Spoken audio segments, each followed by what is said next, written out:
He hated this. Every step alongside the drums grated on Reth like a claw drawn down his spine. He knew his people needed the ancient traditions to feel the instincts of their ancestors speaking in the tribes. But the rite of survival was brutal, uncivilized, deadly. It appeased the flesh but did nothing for the mind. So, he dreaded every step he took towards the circle, and hated that as king, he couldn't denounce it. The opposite, in fact. He had to protect the traditions no matter how terrible they were. This night would end with blood on his hands, with the copper tang of it in his mouth. Reth let a low growl flicker in his throat. The drummer next to him eyed him warily. Slowly, they made their painful way towards the bloodbath. While there was no doubt, he's seen that the pure humans were often marked by weakness of both body and mind. It was also true that were he a human ruler, he'd likely never find himself overseeing a fight to the death in which the females fought to become his mate. There were some things the purists got right. The drums pounded on, until finally Reth took his first step into the clearing, turning, nodding to show himself to his people, who murmured and chattered their excitement as they bowed their submission to him. Most of them. He knew some bowed with gritted teeth and unsheathed claws, but, at least for now, they disguised their treason. Reth scanned the circle slowly, letting his scent call the devotion of the loyal, until he reached the northern end of the clearing, and his eyes landed on the pure one that had been chosen. That stunning moment was like a set of unseen claws to his belly. Only years of training and discipline stopped Reth's jaw from falling open in shock. Elia, he breathed to himself. It wasn't possible. It couldn't be possible. It also couldn't be a coincidence. Yet, no one knew. And if she was here, she was destined for death. The thought turned his stomach cold. She froze in his gaze, not because she recognized him, but because some long-buried instinct within her understood the danger he posed. She responded to his presence, not his person. How was it possible that she was here? Instinctively, he turned to look at the wolves.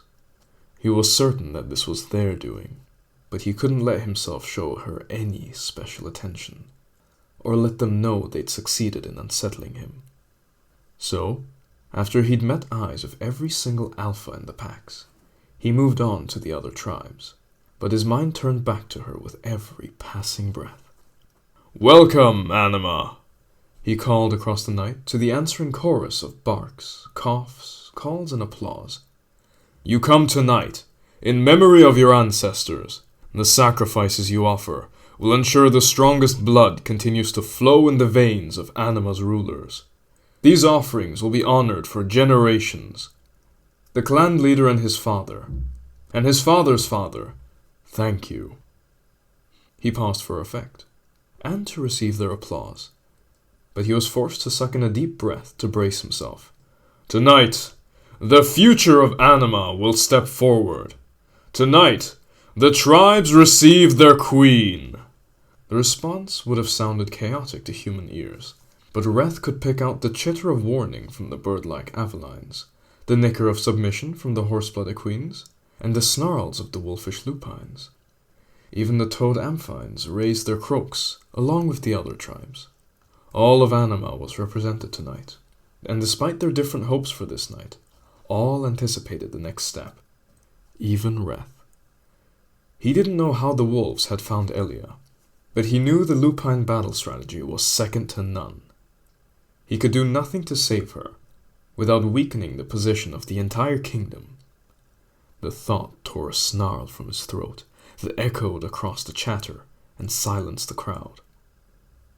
He let the silence hang in the air to remind the wolves who was in control. He kept his face blank of emotion, knowing they'd be watching him closely. "Only on this night do we bring the pure to Anima to offer them the chance to prove their blood. And so, I call on the tribes to recognize our human sister, the Pure.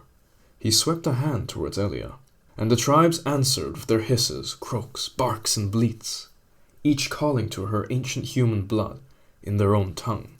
It was tradition to give the pure sacrifice a chance to speak words to be remembered by. And so as they quieted, Reth held his breath, forcing himself to pretend disinterest in what she might say, despite his entire body yearning to lean closer. She stared, open-mouthed, at the crowds, and at him, as they all waited. It took her a moment to realize they wouldn't speak until she did. But it was with a sinking heart that Reth heard her words. I don't even know you people. Why am I here? Murmurs rose in the circle, some with discomfort, others amused. There was a great variety of opinions about continuing the tradition of bringing a pure one into the right, but no matter how soft-hearted, Anima would never respect a show of fear. Reth didn't miss that, as the crowd murmured their thoughts to each other. Lucien, the lupine sacrifice, widened her eyes at Elia and drew a hooked finger across her throat. To anyone from Anima, she would have clawed her belly to make the threat, but she knew enough of humans to understand that they would miss the reference to the wolves' practice of disemboweling prey. Let's get this shit show on the road, he muttered under his breath. He nodded once, and the drummer next to him snapped his stick down on the drum 3 times in quick succession. Let the rite begin! He was answered by the crowd as the sacrifices leapt to life, or rather, to death. Turning to take his place in the circle, he knew he couldn't allow his face to fall, or give away his pity for Elia. But he felt it to his bones, pity for her, and rage for the wolves who had hunted her down, but also for himself. Elia didn't deserve to die, because he had been too weak to finish his enemies.